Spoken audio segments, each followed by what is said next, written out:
Hey, what's going on? I'm Charlie. I'm Jean. Thanks for tuning in to Multicasking. We're to take a ride down the Independent Bottler Trail, Jean. Okay. And we're going to do a little Samurai edition. Samurai. This bottle of whiskey is 75% corn. It is 13% rye. It is 12% malted barley. And Jean, this is a 6-year-old limited edition, Samurai edition, straight bourbon whiskey, finished in Japanese Mizunara Oak Shochu barrels. Bless you.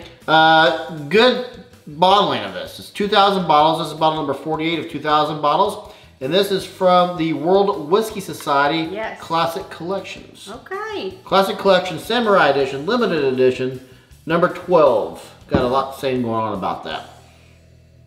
Ooh, what did I, you know what, Jean? I'm going to take that back. I lied to you about the mash bill. Mash bill's printed right on the back, and it's a completely different mash bill than what I just said. Yes, 99% corn, 1% malted barley. Okay. Good thing I have eyes. Really? Okay, so I get the corn. This is corn heavy. This is yes, it is. Corn, caramel. I know we own it, but I don't see it. This reminds me of Heaven Hills. I want to say mellow yellow, but yellow corn. The whiskey, it's a yellow neon bottle. Oh yeah, yeah. Yeah, in order to be, and to call it, they can call themselves a straight corn whiskey. You only have to be 80%. You have to be 80% corn in order to call yourself a corn whiskey. Did you find this was from Bardstown? It is Bardstown. That's right. This is sourced from it's independent bottler. Well, it's from the same area. Bardstown and Heaven Hill are right there next. Yeah, so they're both in Bardstown, Kentucky. But yes, this is sourced. Thank you, Jean, for remembering that. This is sourced from Bardstown Bourbon Company, which we adore their juice so far. This is so much caramel and corn and brown sugar. Yeah, brown sugar. That's it. Brown sugar, tree bark, dark chocolate, corn, dust. Oh man, this is bourbon. When you say, "Hey, give me a bourbon," and you find this in your glass, you'd be like, "That's what I was talking about." You're like, "Thank you. This is the Magnum PI of whiskeys." Well, you know, sometimes you're like, "Hey, give me a bourbon," and you're like, "Yeah, this don't taste like a They bourbon." hand you some 40 ABV, technically bourbon. No, man, I'm at a bar. Give me a bourbon. Leave the bottle. You got a cowboy hat on and a 6-shooter on my waist. Leave the bottle. I wonder what they would charge these days for you to say, oh, "Leave the bottle." Leave the bottle. This is for the lady in the white dress. For those of you who know what I'm talking about. Yeah, well, probably nobody. You going in? Oh, watch yourself, Jean. What is the ABV on this? Did I say? I think it's a 50. 24. I didn't say. Ooh. 54, 108 proof. That is a liquid caramel over piping hot coffee cake with the brown sugar crumbles on top. And then the liquid caramel spread over it. That's what that is. Yep. I like coffee cake too. First thing that comes. Coffee cake. You never had coffee cake. I've had coffee cake. I like coffee cake. Okay, sometimes I don't know what you had. First thing that comes to mind, for whatever reason, Cowtails. Remember Cowtails? Those caramel, little sticks of caramel with the yellow and red wrappers. Cowtails, 100%. Yeah. Chocolate. Toffee. Chocolate toffee, caramel. Yeah.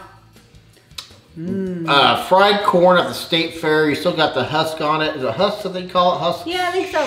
Whatever it's called.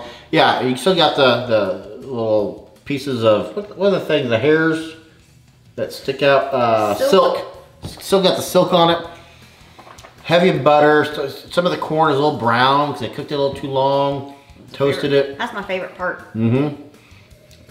Popcorn with no butter. There's also butter in here, but the kind of corn I'm getting, I'm trying to describe. I think I just got some caramel stuck in my teeth. I was just ready to take a drink. Luckily I did. Otherwise, all over your face. Sorry about that. Quit it. Try to drink, dang it. What? Just being me. Trying. I get You do 2 drops. I want to say that I get this is Bardstown. It tastes like Bardstown. Yeah. I would rather have done this blind. What distillery is this? I probably would have guessed Heaven Hill. But it's got a bit of a peppermint twist that I get out of a lot of Bardstowns. I get a lot of a peppermint Christmas note in a lot of Bardstowns. Christmas in your mouth. Fusion series to be exact. This is good. And the drinkability is excellent for 54. It's got nice representations of your peppers and everything else that goes into a bourbon, brown sugar, heavy now for the finish. With a drop of water, it just opened up some more cinnamon, brown sugar, butter, like a spread. Like somebody had fluffed up the butter and they added the cinnamon and the brown sugar in there. Fluffed it. What? No, what? What's wrong with fluffing butter? Nothing.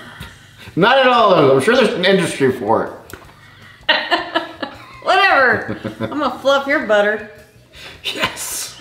We're gonna end this early, guys. Hello, butter. Yes. Okay.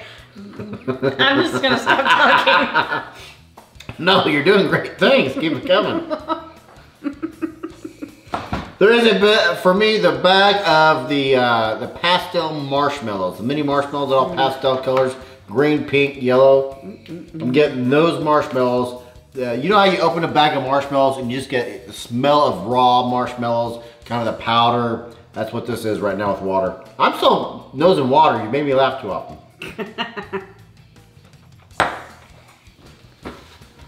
You're supposed to talk while I'm drinking. Sorry, I'm trying to do these little doohies. Oh, hello. There is some, I was gonna say cinnamon butter, but for those who've ever been to Texas Roadhouse and had the rolls with the cinnamon butter, boom, right there in my glass. Yeah. Ooh, that's damn good. That's good, and it's damn 92. What'd you do, Gene? I bet you did a 90. I did a 90. 92 for me. It's Look, right up my alley. The 0 is trying to tickle the fanny on the 9. There's no 9. 9 has no fanny. 9 has a flat ass. I'm just gonna say right now, because it doesn't have one. It's funny. There. Well, it's got the. I digress. Never mind. Yep. There you go, Gene. Yeah. What did you pay for it? Before I tell you how much I paid for it, I just want to take you back to the liquor store that we were at when we bought this, I bought this. What? We were at our local liquor store, and I had it in my hand, and you're like, why are you buying that? You know nothing about it. Probably. Sounds like me. Yeah. I don't. And it was $89. I like to guess first. Oh, will you ask? I did ask. I should have guessed first. Yeah, I have no problem with the price. It's yeah, it's worth it. 6 years. Oh, you know what I didn't get? Maybe that's all. This is finished in Mizunara casks. I don't know. I got a lot of bourbons. Now, when we went to see, we filmed that Rabbit Hole. Rabbit Hole got a hold of us when we first started the channel and said, hey, would you like to come out here and film? We did. And they gave us an they didn't guess that. We sampled an $1,800 bottle of their 4-grain aged in Mizunara casks. And I got kind of a raspberry note on that, which now I'm getting on this. I don't know if that's just mental or not. When we uncork this, my notes have blackberries and blueberries and all kind of berries, which I didn't get today. I'm getting, now that I see Mizunara, I'm getting them in my head. Now I get Are you? Yeah. Well, I'm not getting any of blueberries, blackberries, and they're just yummy. That's right on that corking. This was heavy in the blackberry. Heavy in the That's blackberry. right. Anything left to add, Gene? No. I'm Charlie. I'm Jean, and I hope you are just as thirsty as we are.